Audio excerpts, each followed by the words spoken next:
ইলিশ ভাপা দিয়ে ভাত খাবো রে। এই গরমে ইলিশ ভাপা খেতে মজা হবে রে। ভোটের গরমে ভোট প্রচারে যে হাঁপিয়ে গেছি রে। ইলিশ ভাপা দিয়ে আমার বান্ধবী ভাত খাওয়াবে রে।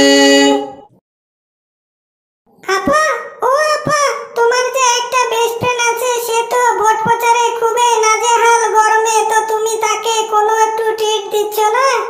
ও কাকে, কার কথা বলতেছো? ও ওর কথা আর বলো না, ও তো বিশাল ব্যস্ত, এখন কি আর আসবে?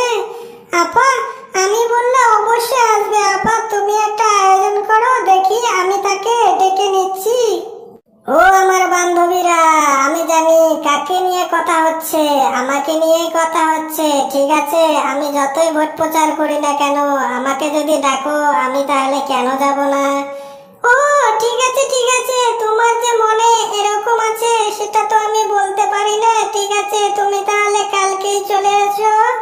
আচ্ছা আচ্ছা, ঠিক আছে, তুমি তাহলে ছোট ছোট কচি কচি ইলিশ ধরে ভাপা করে রেডি করে রাখো, আমি অবশ্যই যাব।